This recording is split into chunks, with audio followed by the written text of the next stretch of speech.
Linux Out Loud is firing up our microphones, connecting those headphones as we search the community for themes to expound upon. We keep the banner friendly, the conversation, well, somewhat on topic, and have fun doing it. This week we are spouting off about summertime tech bucket lists. Let's get into episode 59.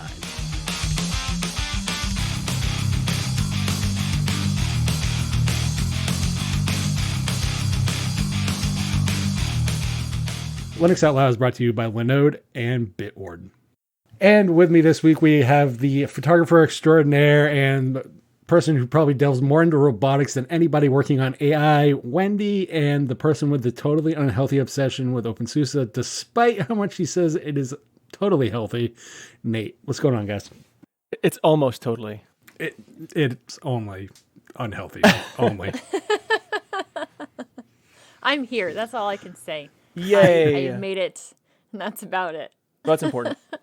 If you wouldn't have made it, then we would have had to hear Matt droll on and on about something. Yeah, who knows what. I'm kind of curious as to how the show's going to go next week when I'm not here, but that's up to you guys. Good luck.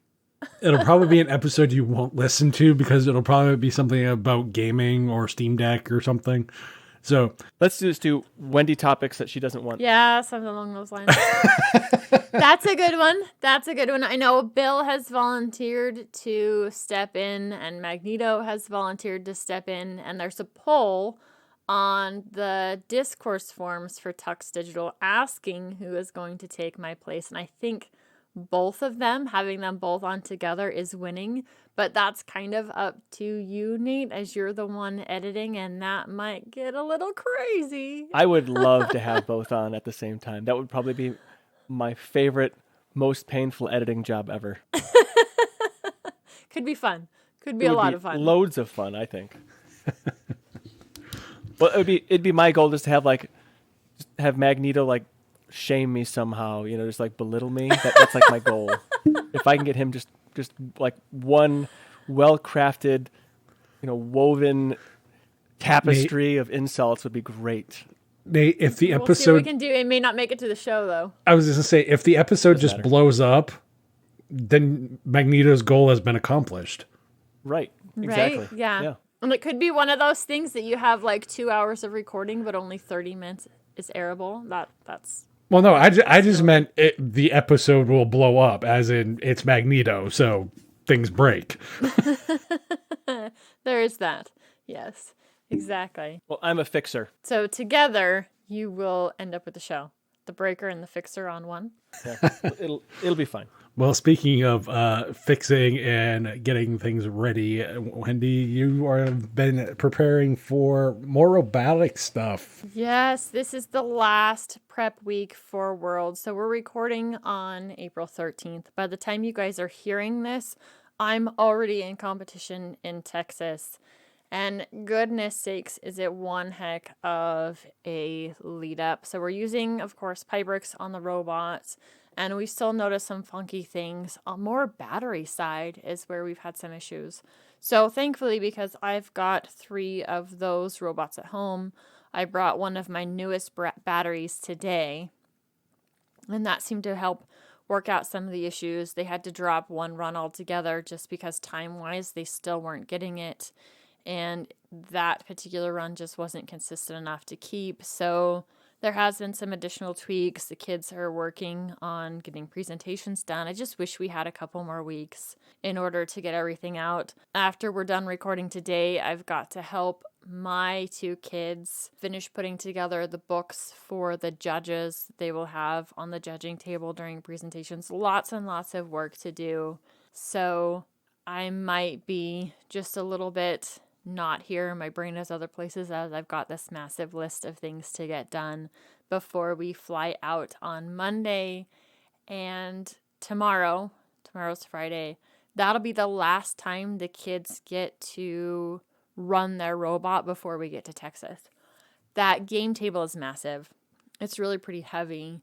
After tomorrow, it just kind of is what it is. We will take our coding laptops with us. They're actually going to be driving down with the robot. So tomorrow after practice, the coding laptops will go with my co-mentor and then get packed in a car tomorrow night to start the over land trip by car to get to Texas from there.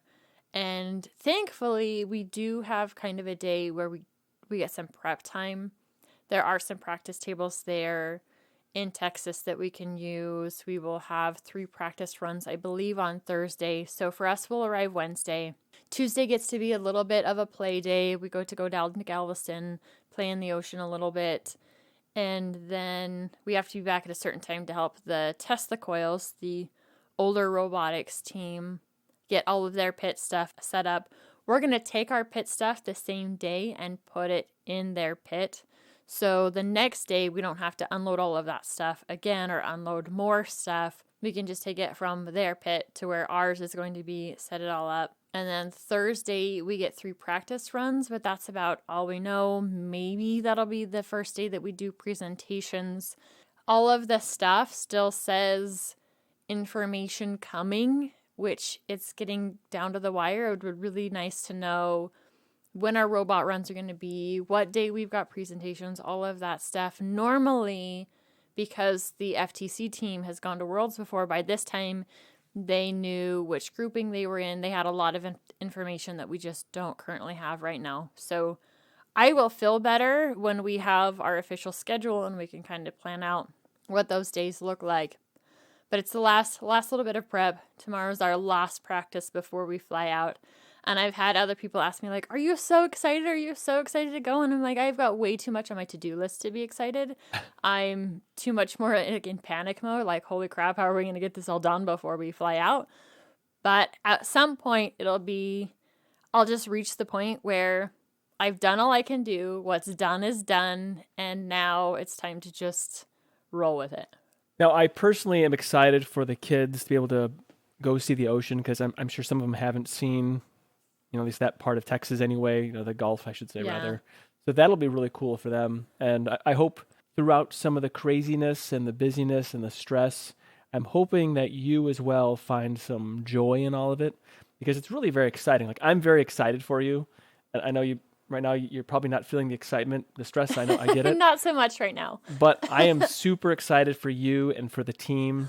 Win or lose, you got this far. This is awesome. I mean, this is like super, super awesome. And I'm really excited. And I'm vicariously living through you and what you're doing. And I hope to hear some updates.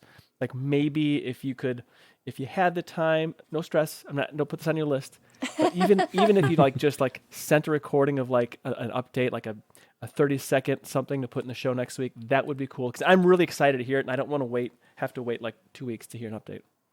That's actually something that Magneto suggested was okay, that, good. It may not be the best audio quality, but send you guys a quick audio that can be cut into next week's show about how things are going or how everybody's enjoying it. Part of my stress is I've never been on an airplane before. Oh. And so this is a whole new experience in so many other ways. I'm one of the people who've never seen the ocean, regardless of which ocean it is. I've never gotten to see one. So those will be all new experiences for me, and I'm sure I will love it once we get in there. It's just I'm at the point that I know have so much to do, and there's still time to do it in. When I hit that mark, it's kind of like when I'm having people over, whether it's a kid's birthday or something else going on. And my house is always a mess. We have people that live in it 24/7, so the house always looks lived in. There'll be things I'd be stressed out about trying to get done, and then I finally reach a point where I'm like, you know what? What's done is done, and that's it, and it's time to just enjoy the company that's here. And I'm sure I'll get to that point eventually with the process of getting ready. I'm just not there yet. Yep, I totally get it. Now, I will say I've flown many times, and I don't enjoy flying, but I did have an incident where the plane fell, and it wasn't it just kind of it hit a low pressure pocket or whatever, a downdraft. So I don't know what dropped. it was. So it just dropped. Everybody was screaming on the plane, but I was laughing because I figured if this is my last moment on Earth, at least I'm going to enjoy it. Well, I mean that works. That works. Go with it that way, huh? Yeah. CubicleLabs is continuing to get updates. Eventually, I think you're going to have this fully decked out, ready to go, and can be your own commercial building. Well, that's the idea. I'm already renting part of it out to a woodworker, and he needed more power. So I ran, which I think I talked about designing the thing, the clamp in FreeCAD and printing out a clamp holder Yep. for the conduit. So I got the conduit run, and I ran the wire. Now the fancy little gadget's like a Chinese finger puzzle thing to grab onto the wire and pull it through, but it didn't hang onto the wire very well, and I had to like pull the wire back because it came off the wire. It was such a big pain in the butt. Anyway, I figured out a way to make that so it would work well and good there. Anyway, I ran the wire, and I put 4 plugs total. Using a misbehaving dimmer switch that I pulled from my house, I reprogrammed it to basically just be a virtual 3-way switch. So using Home Assistant and this switch, I just have it plugged in and on the Wi-Fi. So when he comes in the back door, he can just hit the button, not have to walk through a dark room in order to turn the lights on and off. So just little improvements like that. I'm very happy with how things are going there. I'm going to put in some more outlets and probably run another circuit, but that's not really priority right now. I just want some on another wall, basically. I want to put more outlets in. The person who's renting a spot for an RV that's being stored also, that's going to leave here pretty soon. So I have another renter lined up for storing like a tractor and things like that. Anyway, so I got to make the place so it kind of, pays for itself. And there's I'm also doing some renovations in another part, putting some new flooring in, and going to be painting the ceiling or whatever. So I'm really trying to, church it up a little bit, I guess. So the bay areas, which are not air conditioned, they look like a shop. Eventually, I want to make it look a lot nicer. Maybe do some metal paneling, like you see, like corrugated metal. They'd put like on the inside of these buildings too. Like you see like rental units, like commercial rental units. They do that. It's a very simple thing they do on the walls. I'd like to do something like that eventually, but that's going to cost a lot of money. I got to make sure this place is kind of paying for itself before I get to that point. But anyway, so yeah, just doing a bunch of updates, spending a lot of hours doing all these things. A 1-sentence description of what I did translates to about 3 hours of work because I'm slow. Going up and down ladders and whatnot is takes time. It's not your usual job, so it's expected that it's going to take a little bit longer. Other than somebody who does that all the time, right? Yeah, I'm glad that I got these things done. This was actually on my list of things to do, like really last year or even in the wintertime, but things just didn't work out for one reason or another. But finally, now there was a break in time. Got these major things done, and I'm pretty happy about that. Maybe one of these days, we can have some sort of a Linux Out Loud meetup out here, when it's all nice and shiny and standing tall like the Chrysler Building or something like that. I don't know. That could be kind of fun, and it could be a little dangerous having all of us together in one room. I mean, we are over the internet, but physically in person, that could be a little scary.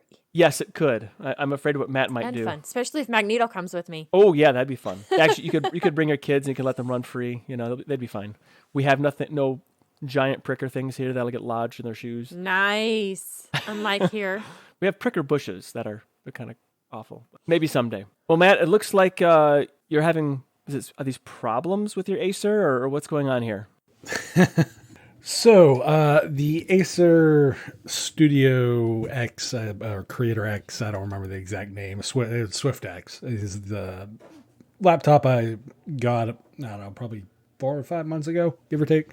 I'm not counting the Gateway because that was more of a how bad is a $170 computer? Answer: bad. I thought you were going to say glorious. Gloriously bad. There you go. There we go. So the Acer that I bought is meant for like content creators. So like the refresh rate on the screen is only 60 hertz and that kind of stuff. But like sRGB and like the color gambit is really accurate and important and bright and all that stuff. So that's cool. However, when you try running like anything GPU, like seriously GPU intensive. So there's a 3050 Ti in it, and I had a Asus machine that had a 3050 Ti in it. I was like, okay, whatever, no big deal. As a replacement that this was for. And when you can do no more than 35 watts on the GPU by default, and Green with Envy allows me to tack up another 5 watts onto the GPU. So things like even on my Asus machine that I had, which was I think it was somewhere between a 60 and a 70 watt on the GPU. Just from like, if you're strictly just talking gaming, like if you're just going in that direction. Games that should be getting 60 to 70 frames per second at least because of the dedicated video card and all that jazz. I'm not getting any better than I would on like Steam Deck performance level. Wow. This is like a 8-core, this is a 5900 or 5800 U processor. So it's like 8 cores, 16 threads, 16 gigs of RAM, SSD, dedicated video card. But for the life of me, I can't get performance much more than a Steam Deck. Wow. Out of like the GPU end of it. That's pretty crazy. And that is a severe bottleneck. Now, I want to caveat this and say that I don't know if this is a Linux specific issue or if this is a Windows related also issue. Don't want to go the Windows route because I refuse to go the Windows route because Windows 11.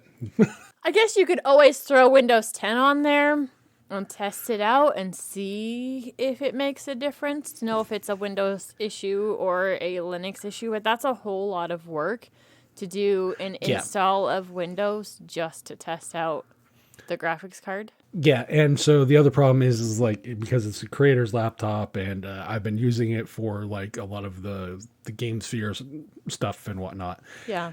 I have assets and everything else. And like, yeah, I can zip them up, throw them up in the cloud, own cloud, Nextcloud, whatever, right, Google Drive, wherever. And there's that option, but there's also other stuff on there that is just so obnoxious to always have to redo. Yeah. Like Linux to me is like a nuke and pave option to get rid of Windows. Once I have Linux set up, I really don't want to go back to the Windows end of things. Right. And unfortunately, because of that severe limitation, though, that machine is going to be getting sold just for that limitation. Now, again, it could be a hardware limitation. It could, and it's I'm not dealing with Windows limitation, and that's more of a user problem. Totally will own that one. But either way, so I've tried Green with Envy, which allows you to overclock the GPU and all that stuff, but it only gives me a 5 extra watts, so I can tune the GPU up to 40 watts instead of 35. It still doesn't make enough of a difference. Yeah. It's great. It's great on things like InVank and encoding and all that kind of stuff. It's fine. Totally usable. When it comes to actually gaming on it, then that's where it falls short. Yeah. And that's where the catch is, because with the processor, I'm able to offload a lot of, I can, in theory, just solely based on spec, I should be able to capture video of the game on the laptop locally, not like through a capture card and all the other kind of nonsensical ways that normally would have to do that. I can't even do that. Like it just does not do it. And that for me, like as a content creator, is bad. So I sold the gateway already. The Acer is getting sold. And I purchased another computer.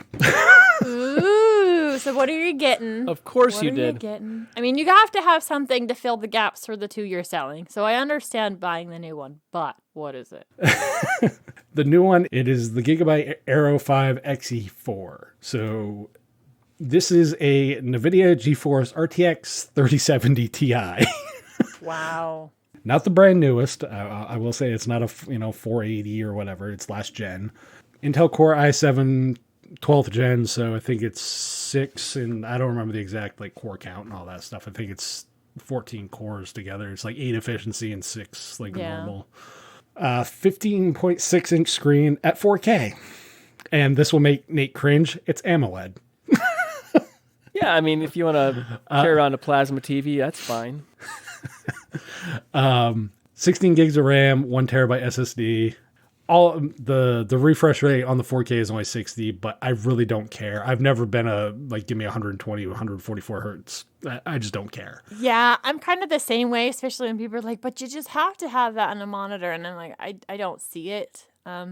Maybe it's just me. I get migraines that are ocular. And so maybe I just don't pay that close attention. I don't know. I don't get it. So here's the nice thing. This one actually tells me the wattage of the GPU.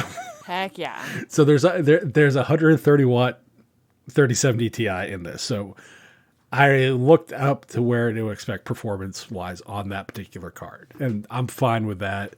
As far as the 4K, I don't know. It might be one of those. I don't blast at 4K anyway. So worst comes to worst, it becomes a 1080p out machine. Whatever. I really don't care. It doesn't matter to me. The other thing that I did like was that the price for 3070 machines is $1,500-$1,600 generically. This machine goes normally for, at least according to Newegg, was where I bought it from, was around $2,100. I did not spend that. Wow. Ooh, But that's what it books at. that's crazy. That's a lot of. So the price savings wise that I got was $982 or 44%. Nice. This is solely based on the fact that it was an open box. So Gotcha. $1,200 was my cost for that machine. I will take the chance on an open box because I have looked at Newegg's return policy just in case. And Generically, you can return it as long as in that 30 days, and that's pretty much it.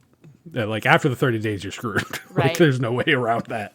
So I'm totally fine with that. So it's bought, shipped, and sold by Newegg. There's no issues with it as far as I'm aware. That has been the new purchase. I will be crying for the next probably 6 months on my credit card, but hey, you know what? I kind of had to because technically right now I actually have no laptop. the other ones just weren't getting the job done. Actually, I can't say I won't install Windows on it because in order to sell it to get the most value, I will have to install Windows. But then that requires me to update Windows and Nuke and Pay Windows again once I update it and, see if it was my end or just too much work. And it was just one of those. No. Right, yeah. Yeah, definitely. So either way, that is the new machine. The Acer is going away and the Gateway, well, that went away. I was just thinking about the Acer. Was the power limitation due to some sort of hardware limiting thing in there that wasn't allowing the 3050 to get the power, or was the power supply inadequate? I honestly don't know. That's the problem. So I don't know if it's a limitation on the brick that they sent, because I bought the machine brand new. It was new in box. Like I didn't have any of that particular nonsense where it's like, oh, it's a secondhand machine. It might not be the normal OEM. No, it's legit right from the OEM. Other than maybe it being limiting on the brick, the only other thing I can think of is the draw on the overall system is too much. So I don't I don't know exactly what it is, and some of this is very specific to my situation. So, and it's not because it's a nice machine. I like typing on it. I like using it and all that stuff. It's a 14-inch machine, so it's that happy medium for me. Portability versus basically a 16-inch machine, which is what I'm getting. It's just one of those. It just doesn't do what I need it to, unfortunately, with the OS I prefer, because Windows 11 to me is just too much of a headache, and I've gone into reasons about that. Yeah, you got to have something that can work for you, and if it doesn't work for you, there's no point in having it. Exactly.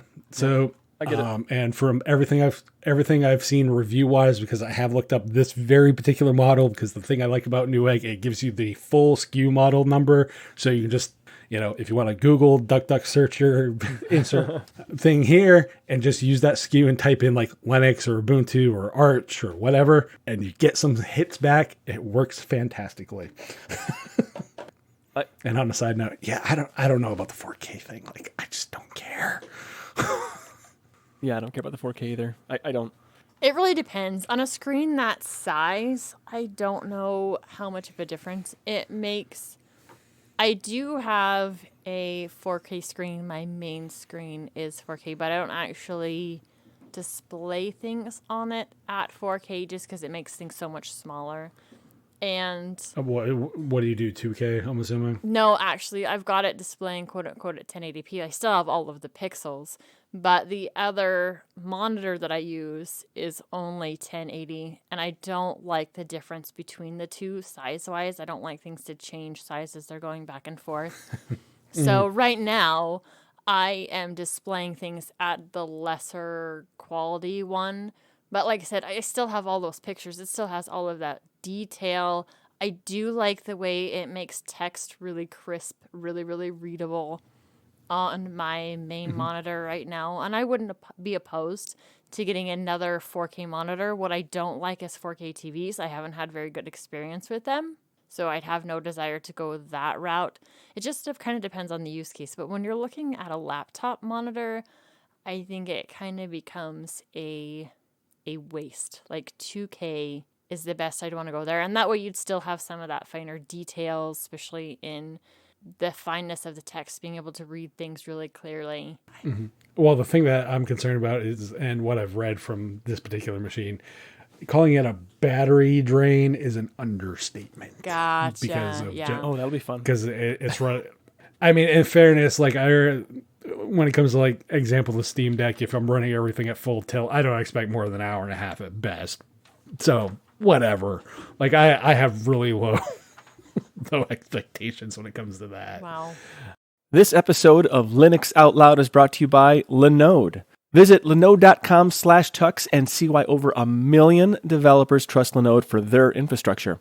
From their award-winning support to their ease of use and setup, Linode has been a trusted partner for developers and businesses since 2003 because they offer the industry's best price to performance value for all compute instances, including shared, dedicated, high memory, and GPUs. Linode makes cloud computing simple, affordable, and accessible, allowing you to focus on your customers, not your infrastructure. Visit linode.com/tux to create a free account. Plus, you'll get a 60-day, $100 credit to your account. So with the weather changing and that time of year where the weather warms up and, we all might enjoy things going outside. I know Wendy and Nate both enjoy doing that whole nature the thing. Grand outdoors. Why, but You do too, Matt. Yeah, that I can't lie. Yeah, I do. But anyway, that's totally irrelevant. I'm not talking about me. I'm talking about you two. Oh, okay. Just because they enjoy those aspects of life doesn't mean there aren't some tech projects and bucket list items that they're going to be willing to work on over the summer, which would require them generically, not always, to be indoors to do. So, Wendy, what are some of yours that you're looking to do? Probably one of the top ones is an issue we're going to start having with Netflix. In-laws are a ways away, and part of the reason why we got a streaming box was so that the kids would have decent things to watch when we were there. At one point when they still had a satellite, I'd been out helping my husband with something. I come in and I was like, holy cow, why is this on? And my mother-in-law's like, but it's Cartoon Network. And I'm like, yeah, just because it's Cartoon Network does not mean it's okay. So we bought the streaming box. We pay for the Netflix subscription, but that subscription now never touches our network. And one of the things that Netflix is doing is they're cracking down on account sharing. So even though it's our box and we pay for the subscription, all of that stuff, we're potentially going to be losing access to that device at their house. And one of the suggestions I've seen is to basically route that traffic through your home internet. Which the downside of that is our internet really isn't that fast as it is. So to have another device on our network that isn't even here could be a potential drain. And of course, my in-laws do use that streaming box. It's not like it's only used when we're there. So say I'm in the process of trying to upload shows, get stuff down. When I'm here at the house, I can tell everybody, hey, go do something else and get off the internet. But that's a lot harder when I don't know what's going on 3 hours away and what they're using the internet for. So I really don't want to route the box through our home internet. I need to figure out some way to either not lose that service or drop it altogether and then just stream some of those things in a different way. We'll just kind of see what happens there, but that's definitely one on my to-do list. And the second one, they're both related to my in-laws' houses.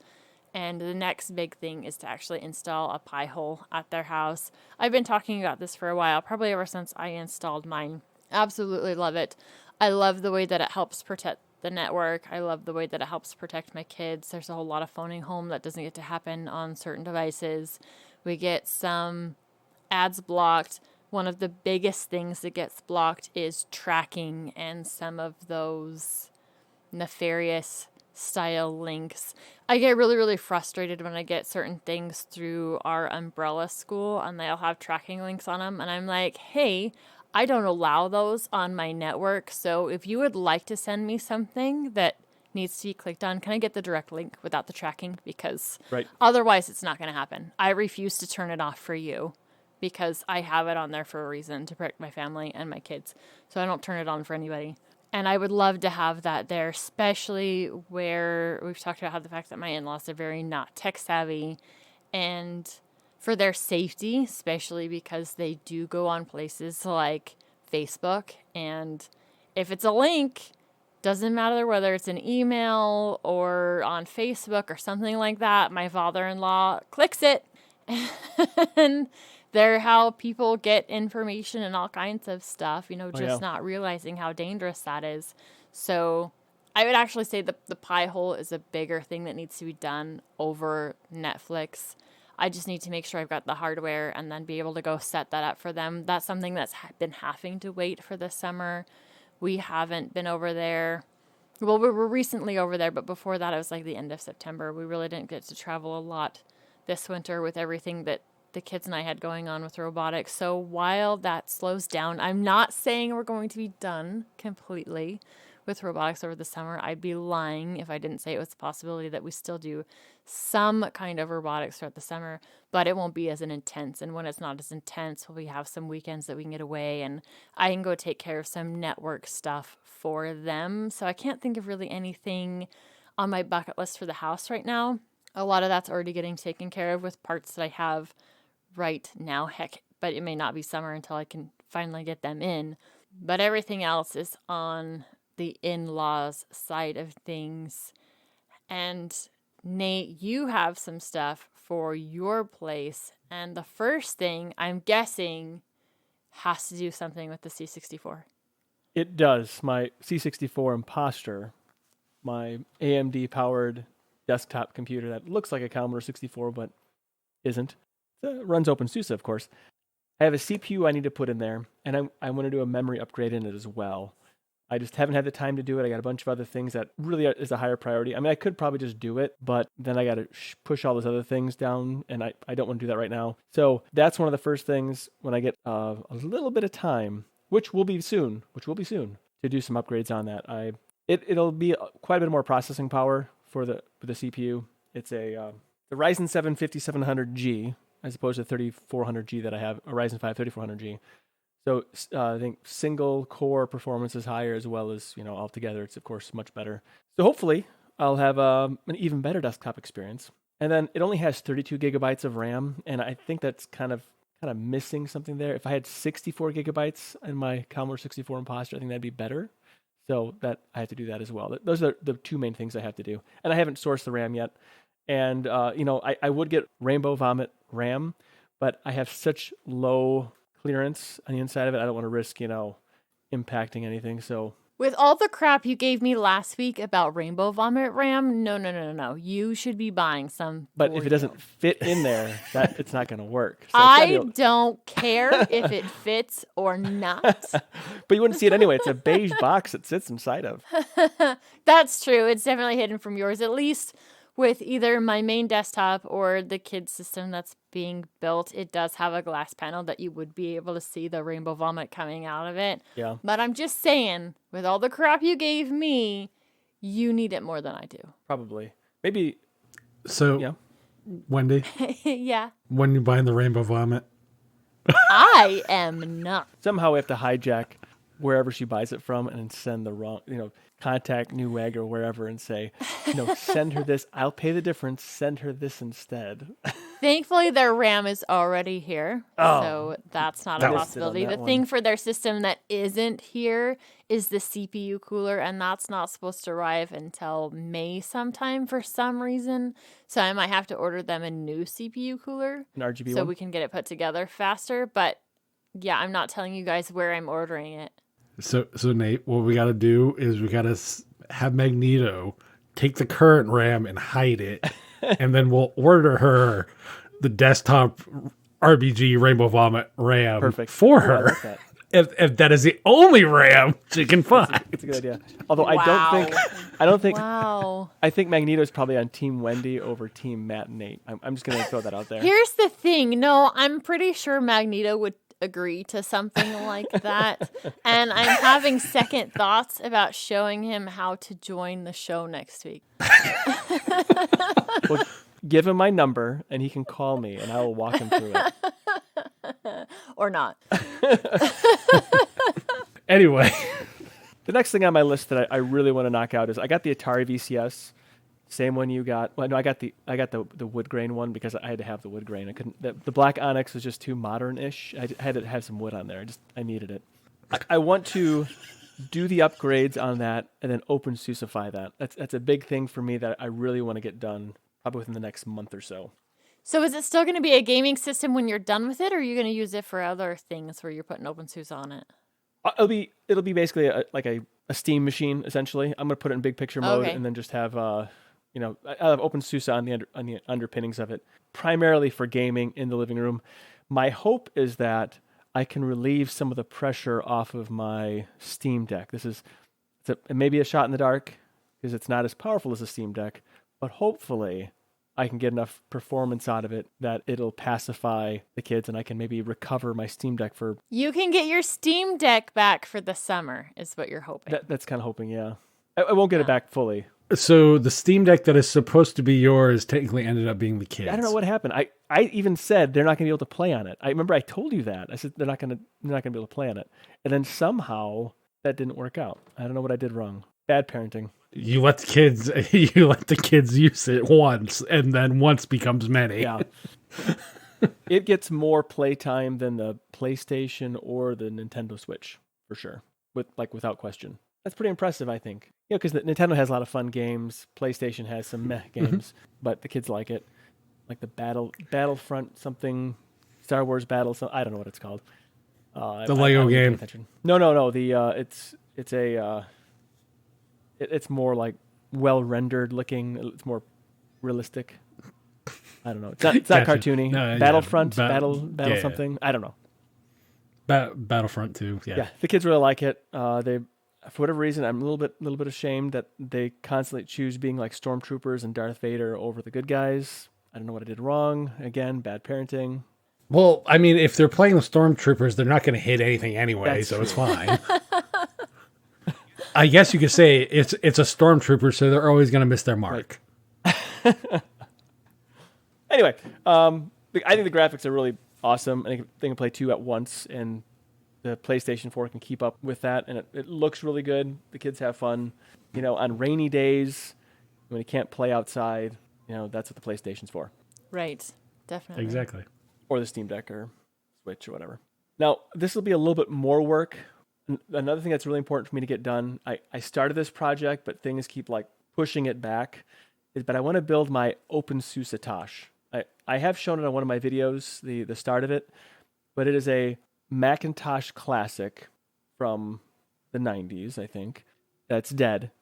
And I'm going to put an OpenSUSE, or I should say a modern system inside it and run OpenSUSE on it. So I want to make it my OpenSUSE and put a little, I'll put a little LCD screen where the CRT would go, and it'd be color, of course.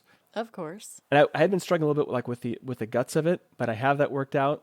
No spoilers, but I am going to get that going. I want it to be so I can run it off a battery as well, so you can unplug it and go. To me, that's important. So that's something that I'm going to build into it as well. So that's something I want to get done also this summer. I really would like to. I bought most of the components.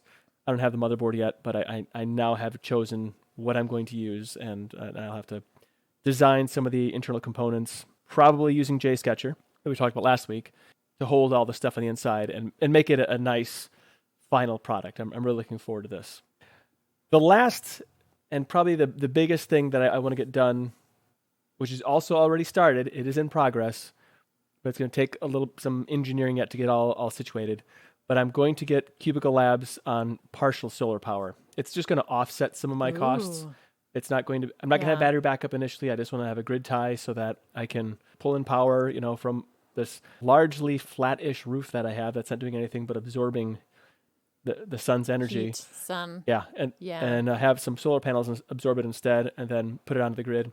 I just want to offset some of my electrical costs. It's not going to completely, but I just want to be able to like reduce some costs back here so that it's less expenses and A little bit more Right. manageable. Now it's not horrible now, but when I'm doing a lot of 3D printing or running machines or whatever, it's noticeable. If it's just idle back here, because I mean I shut things down. I don't let things just run and run and run.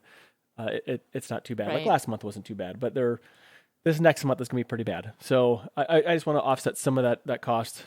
I am renting space out here, as I talked about previously. So he uses quite a bit of electrical power to run his machines, and if I can reduce some of the electrical power usage, that would be all the better for me. Those are my top tech bucket list things that I want to get done, and probably the last one being the most important, but the first one I really want to do probably the most.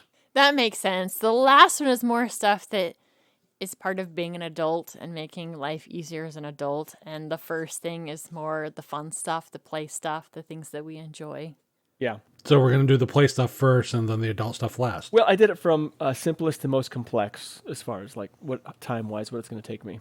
That's how I laid it out. Keep telling yourself that, Nate. Now, the solar power thing is actually probably about a third done already. I already had the inverters in place, the circuit in place. I've run the conduit. Nice. Now I just got to build the frames and mount the frames and then mount the panels on the frames and then wire it all together. So do you already have the panels for it? Yes. Oh, nice. That makes it so much easier if you've already got the stuff on hand. Yep. Though it does take time to do all that, and it is a fairly large project. It's not just a teardown of a computer. That's more of a construction type project, especially get everything mounted. Good luck with that. I'm kind of curious as to how that goes and then what your overall power savings ends up being once you have those installed. Yeah, I am too. I'm curious to see. And then I got to get all the approvals in place too for this edition. Now, it's not infrastructural wiring, so it doesn't require all the permitting, but it does helps. require approval from the electrical provider for me to put it on the grid, power on the grid. Yeah. Good luck. Yep. Should be fun. Matt, so you are doing something with the home theater PC again? Yeah. So these are projects that I started and actually never finished. So what better time? How many of those do you have? About as many as you. Want to bet? That means a lot. A lot. A lot of things that I start but never get to go anywhere, unfortunately.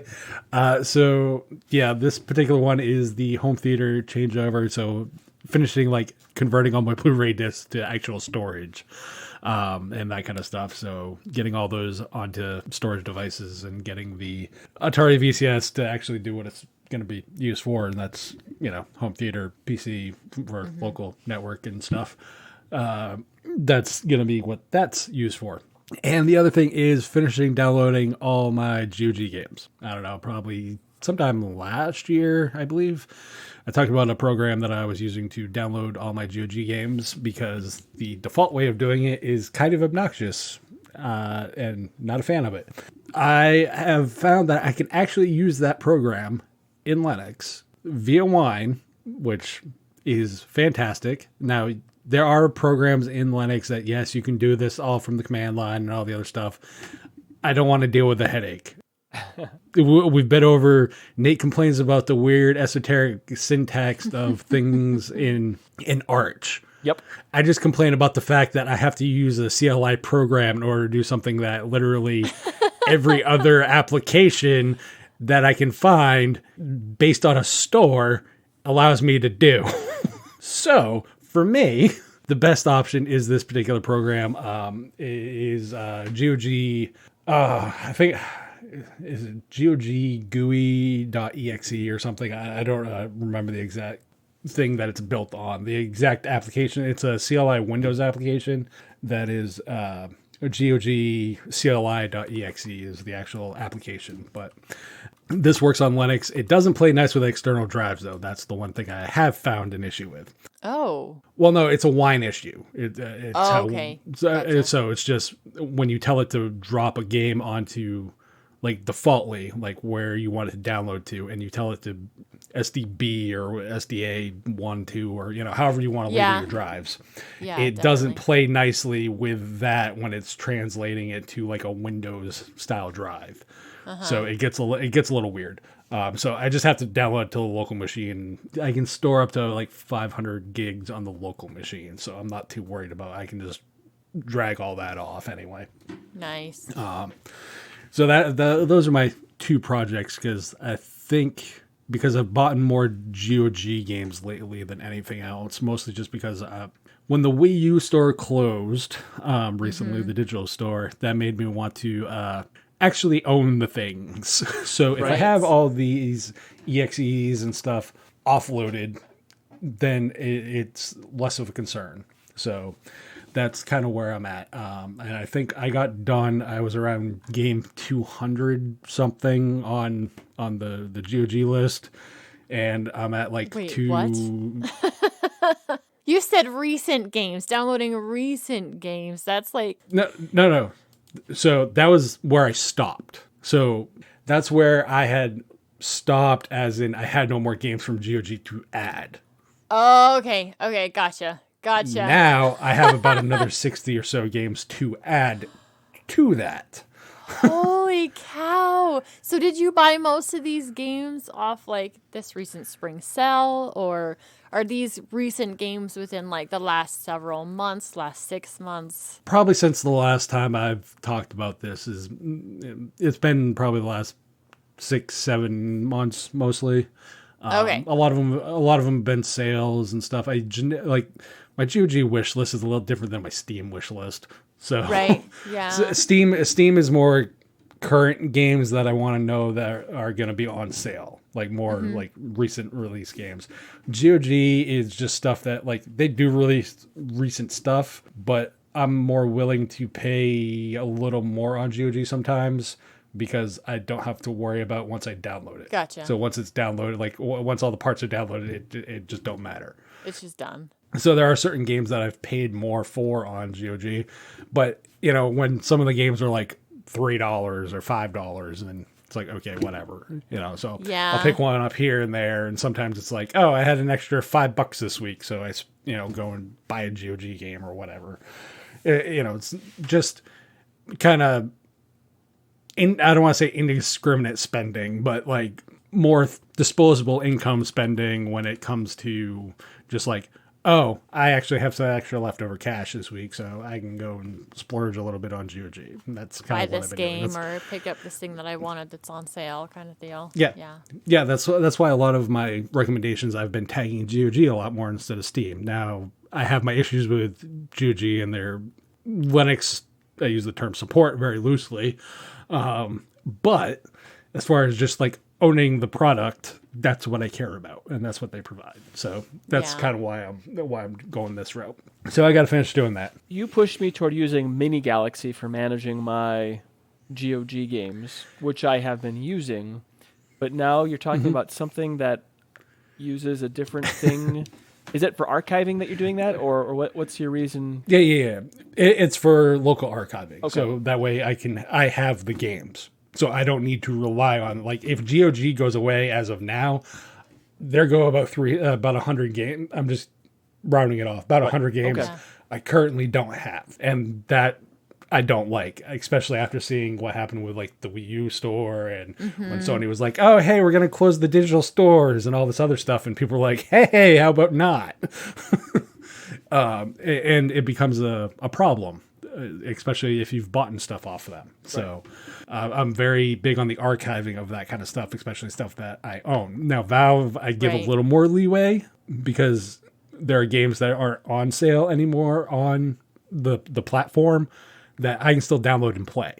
So I give Valve a little more leeway on that if maybe they go away, that they will make it so you can actually download your games and play them without stuff. But there's still that chance that the answer would be no. Yeah, and it doesn't even have to be games. There's been some educational resources that I've bought things off of, and I want to make sure I download them and archive them right away. Because if for some reason those get taken down, I don't want to lose these things that I've paid for. Exactly. And that archiving is very important to me. A lot of people are like, oh, well, own physical. I'm like, well, physical is awesome, but it has bit rot. Same with digital. Yeah. Digital has bit rot. This is why you have it a couple of times. This is why you have 2 or 3 backups in different spots. Definitely. So those are my projects, and those are not going to be time consuming. The Blu-ray one, that's going to be time consuming. That one's time consuming without a doubt. Yeah. The gaming one, I can just pull in it takes a session cookie from GOG and uses that as the login. So therefore it pulls in all your games and then you can just kind of download it through that way. And it's a great application despite its main OS support. The games that you download from Steam, it puts them on a Steam folder in your .files. Mm-hmm. Can you very easily just move those to another machine without issue, or does it not work like that? So remember how you asked how you move folders on Steam? Mm-hmm. You can do that just on any other drive. You just have, when you log into Steam, you still have to use Steam. So, like, you can back up all that data that's in there. Okay. It just has to be run through Steam. When you log into Steam, you just have to point Steam back to all that data. So it still has the reliance on Steam.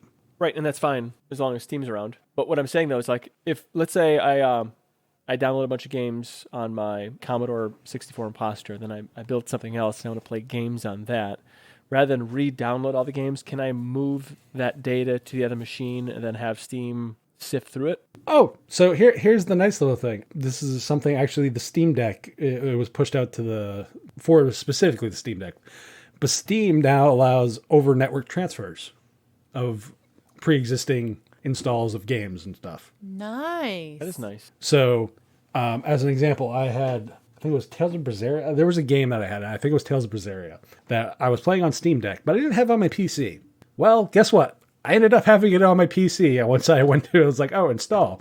And it just transferred from my Steam Deck to my PC. Heck yeah. It used the Steam Deck as the local file storage as opposed to going and get it from Steam servers and pulling it down. Well, that's pretty cool. And it's probably faster for them and takes the load off their servers. Load off the servers, load off your bandwidth as well, because it's all local network stuff. It's not ISP stuff. That's very cool. I wonder if that'll help when after I get the kids' gaming system set up, being able to do some of that instead of having to re-download it directly from their servers again. I'm really curious. Yeah, so log into the account and it should say something about like transferring games or something. I don't have the full info off the top of my head right now. I know what it is for, but that's the kind of the short of it. It does local network transfers as opposed to over, Steam server transfers. Sweet. So throw in your 2 cents and let us know some of the summertime bucket list projects that you have and whether or not you actually plan on completing them because, unlike me, I usually don't. So comment down below and let us know. Hello, Magneto here. This episode of Linux Out Loud is sponsored by Bitwarden. Bitwarden is the password manager that they use and trust. Bitwarden lets you set up things like a PIN to easily access your password, as well as additional authentication such as master password and adding phrases to fingerprint security, all to keep your password safe. From me. Bitwarden is the easiest and safest way for individuals, teams, and businesses to store, share, and sync their sensitive data. Go to bitwarden.com/tux to get started for free. $10 premium account includes 1 gigabyte of encrypted file storage, 2-step login with YubiKey, U2F, or Duo, Vault Health Reports, and TOTP Authenticator storage and generation, and priority customer support. Make the smart move, like many from the community have, and go to bitwarden.com/tux to get started for free. If you're like my wife, Sinister Wendy, you'll want to show your appreciation by signing up for the Premium Edition, especially since the Premium Edition only starts at $10 a year. Thanks to Bitwarden for supporting this episode of Linux Out Loud. Magneto out. So, Wendy, the one other thing you're able to do besides robotics, but it's still related to robotics, has been your 3D printer has been giving you nothing but a headache lately, it seems like. Yeah, it has. And the new main board arrived and I couldn't help myself. I had to actually start connecting some of the wires. So all of the motors are connected. All of the heating elements, the thermistors are connected. I have most of the power connected. I do need a new power cable to run directly into the motor power section of the board. but there are some wires I'm going to need to rework. So the BL Touch sensor that I've got on mine, I did it the easy way last time, the wiring. This time I'm actually going to completely remove that connector, wire it in properly to the board, because at this point I don't see the need to keep the original wiring for it. There's 4 or 5 wires that come out of the BL Touch, and on the extender cable it has a couple of those wires crossed, and I can see directly from the instructions and when I wired it into my other board that wiring doesn't work for these boards. And so I'm just going to do it the right way, take off the old connector, put a new one on, so that one's ready to go. And the other thing that needs to change is I have 2 endpoint sensors, so one for the X and one for the Y. And on the sensors themselves, it's a 3-prong sensor, but on the other side, the side that's supposed to go into the board, currently it's only a 2. They're 3s on the board itself. Of course, there's only 2 wires. So one, it's making sure you're connecting it to the right wires and just changing out those ends. After that's done, which I'm hoping to be able to get that done this weekend, I really would like to make sure that everything works before I leave. I probably won't get to print anything because I do need to spend some time reworking that configuration file because it is a new board. But once I have all of that done, I can make sure that everything files up properly, make sure I don't release any magical blue smoke, and then from there, rework my configuration file and finally get my printer up and running. I would like to have this done before I leave. I would also like to have the kids' system put back together, but as I talked about earlier, I don't even have their CPU cooler yet, so we're still waiting on that. But this is one project that I could say, hey, you know, I'm taking a little bit of time for myself, taking some time out for the prep, finish getting this wired in, make sure everything fires up. I need to learn how to use that CAD software that you have talked about, Nate, because this board won't fit in that current box for the electronics right now. It's much bigger, and there's a lot more going on with the power wires coming in and out of the board to that PSU, that power supply. So I'm going to have to figure out something else for it, a different way to seal it all up. I'd thought like a mini desktop case would be kind of fun. The biggest downside of using a case like that, a pre-built little mini ATX computer case, is that it is an industrial power supply, and so it won't fit neatly in there like a computer power supply would. And I do need that heavier duty power supply. So we'll see. I will eventually get around to building a case for this, but it'll probably start out not in one. The other concern about that not being in a case is we do have 3 house cats right now, and cats get into everything. And so I'm a little concerned about having exposed wires and that kind of stuff with them around, because they are just as bad as babies with what they decide to play with and chew on. They do have the cat die from electricity in National Lampoon's Christmas for a reason. There's some truth to that. I mean, not to that extent, but as far as what they chew on and the damage they can do themselves and things around them. So I'm a little concerned that way about not having this officially in a case and in an area where they do have some access to it. But I have that window in which things are returnable, and I'd really like to make sure that everything's rock solid, that everything's ready to go, that the 3D printer's running properly before I'm outside that return window again. Everything worked out all right. When I returned the last one, it was outside of that return window, so I did have to pay for shipping, but overall I did get a partial refund for it. And if there's something wrong with this one, or I have to go back to the old main board, you know, whatever, I would just like to have that knocked out, that taken care of before we're outside of that window. I'm pretty excited though. It's coming along. It's sitting here next to me. I would rather it working than sitting here next to me. But the flexibility this board has is absolutely awesome. You get to pick the voltage for your fans. So of course, my hot end fan and the parts fan are 5 volts. So I've got them set with the jumpers for 5 volts. But for this main board and the Raspberry Pi that I've got Clipper running off of, I can connect a larger 12-volt fan to this board and have it properly powered, which is really cool. Give them way more airflow with whatever custom case that I decide to go with on here, keeping all the parts as cool as possible, having some more flexibility there with fan choice and the amount of air that they can push. Anytime I hear things like custom or selectable, whatever accessory you plug in, those are happy words to me because it keeps you from being locked into any specific thing. And I appreciate that. Well, I'm actually excited to know how this works out.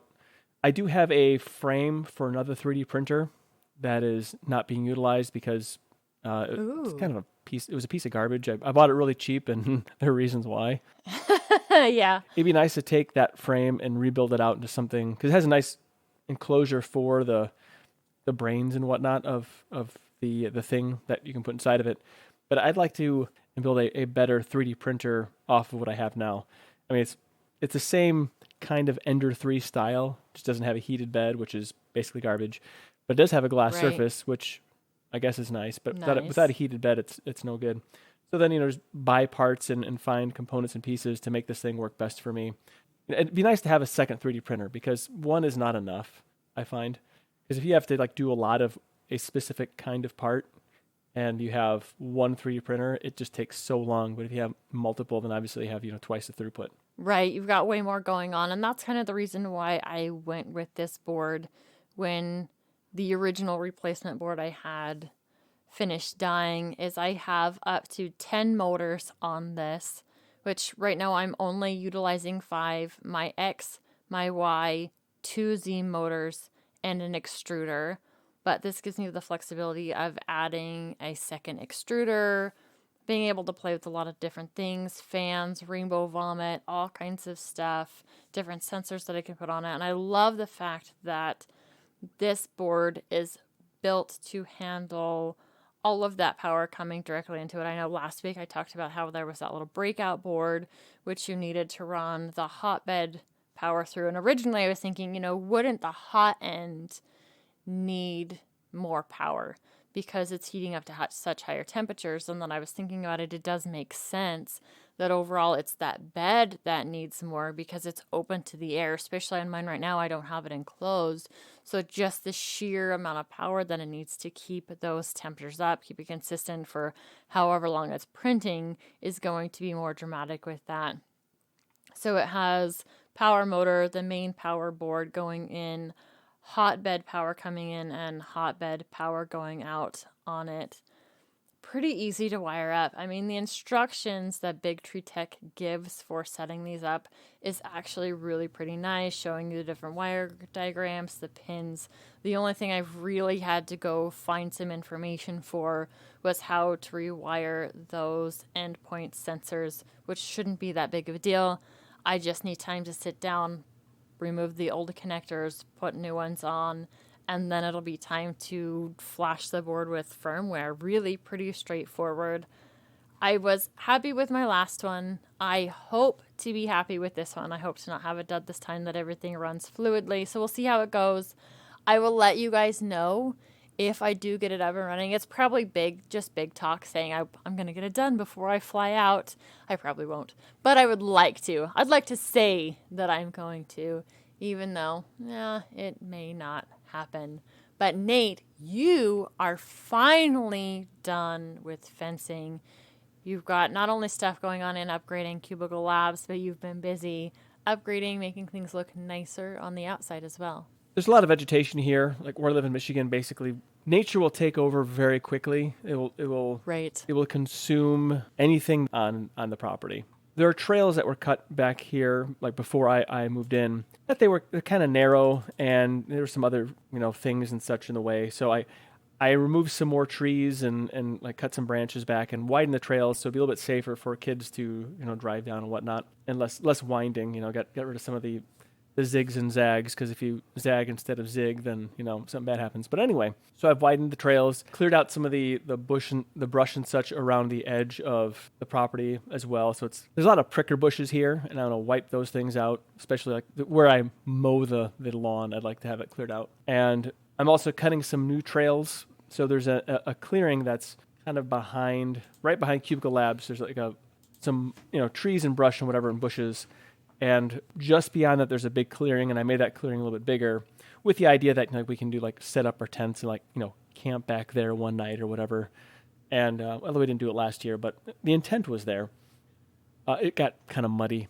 Anyway, so I'm going to clear that, make that a little bit bigger, and then also make it so that there's an entry point that's wide enough to actually drive a truck back there. They don't have to walk things back, but I can actually drive back there. I want to make some other little clearing areas on the trails as well. So it's very almost claustrophobic as to how thick the actual vegetation is in some of the areas.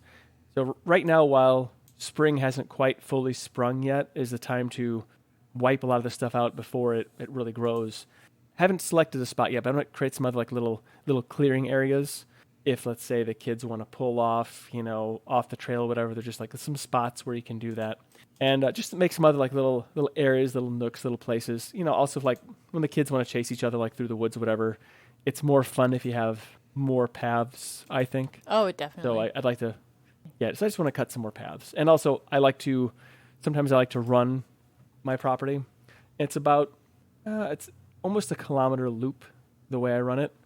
And I want to nice. Yeah. So I want to be able to have a few more paths in there to make it more interesting to run, some other winding areas and whatnot. There's a lot of living things back there too. We have, wild turkeys, deer. Saw some raccoon prints, which I'm not really happy about that. Raccoons are awful. Yes, they are. But it's fun to kind of run back there and see things. And I had a wild turkey visitor this morning looking at me, and I'm not sure what she was thinking, but my turkeys were dancing in front of her. It was pretty funny. So she wasn't impressed. That's cool. The weather's getting nice, or at least it sounds like it's getting nice here. We had another winter day today. We had some gorgeous days earlier this week. I threw on a tank top and was just going to throw on a really light crop jacket to go over top of it while we were at co-op, and my daughter comes in as I was finishing getting ready. Goes, "I don't think you want to wear that."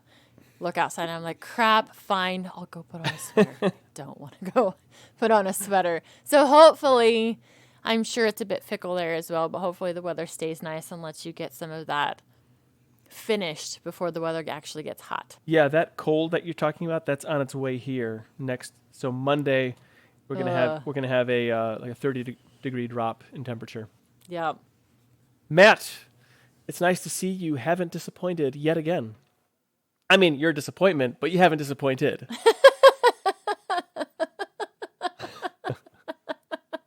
Oh, Nate. Next week's going to be fun. I cannot wait to hear this show. Yeah, it's going to be a bit crazy. Though I want the raw show. I want the unedited show because I've got to know everything that happens off air. Okay. Yeah. No. Yeah, definitely. Well, I'll go through and I'll clean up all the gaps and whatever, and then I will do a release, A super behind the scenes show for. And then you can listen to that. Yeah. Awesome. This one looks like it's a fighting game in a post-apocalyptic world.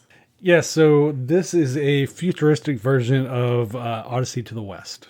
So anybody who has ever read Odyssey to the West, it's basically like the Monkey King and kind of very Chinese and Asian folklore.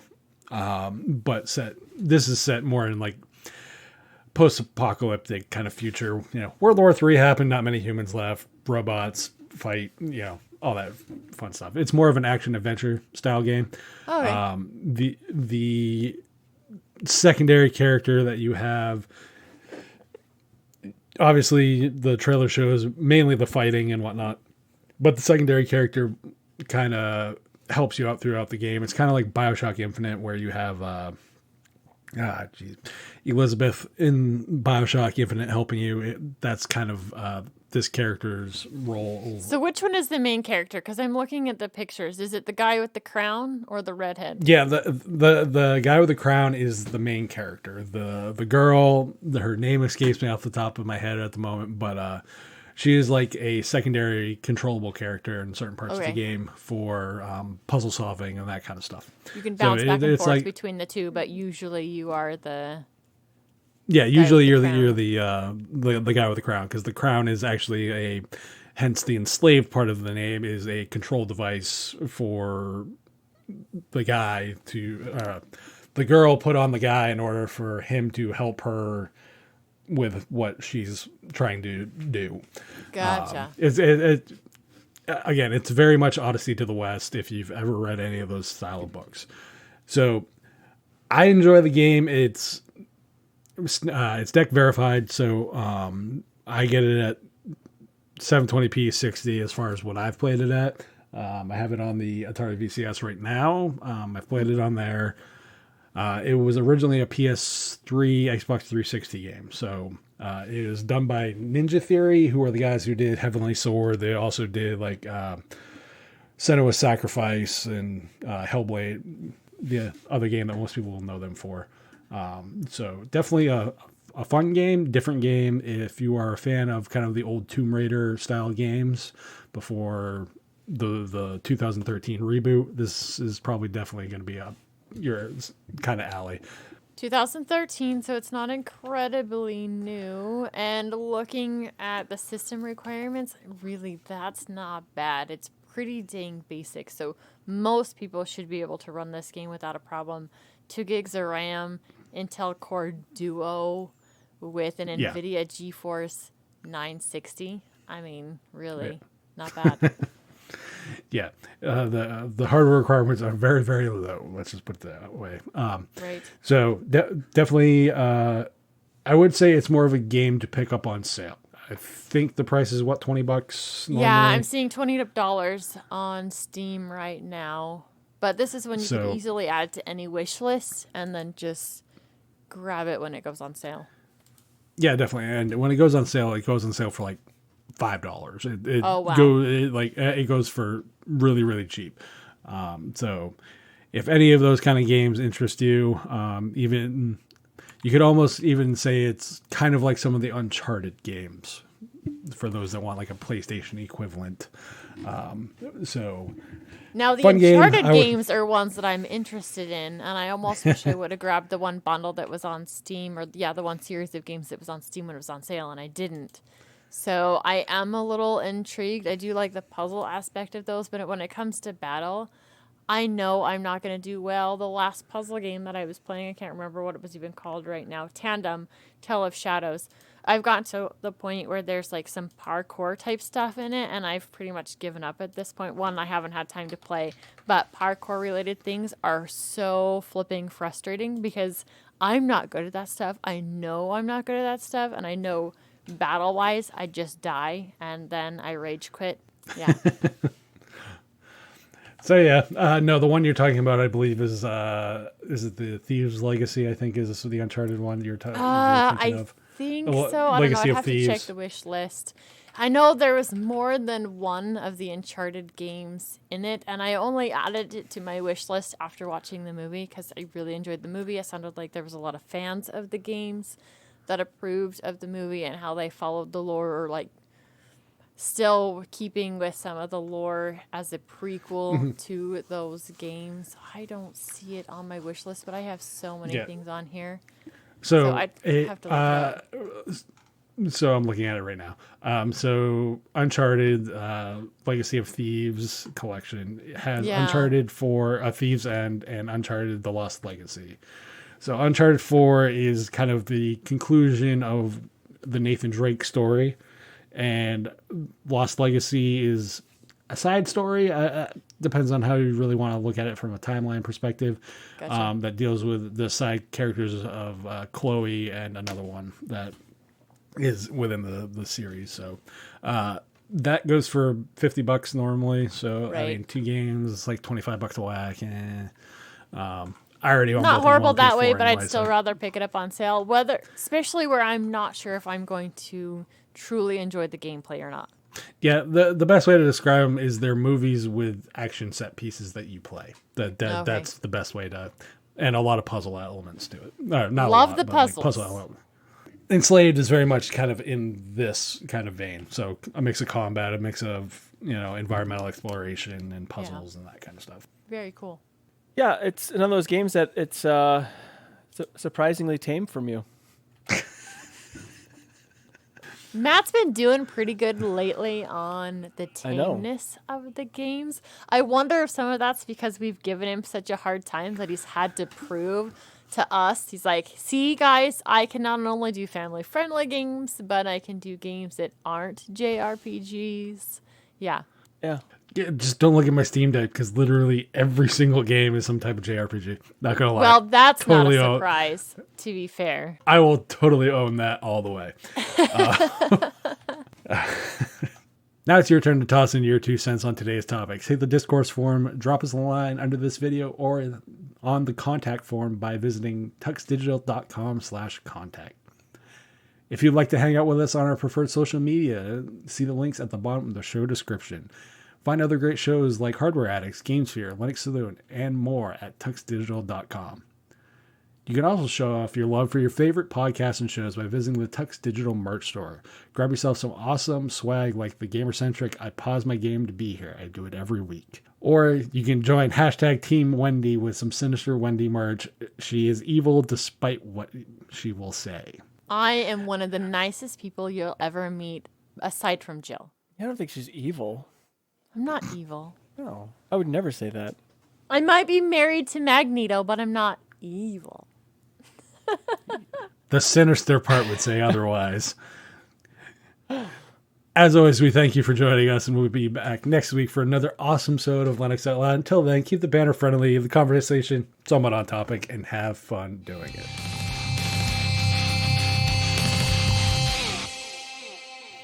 I mean, I wouldn't want to cross Wendy, but I don't. As long as I don't cross her, I think you're fine.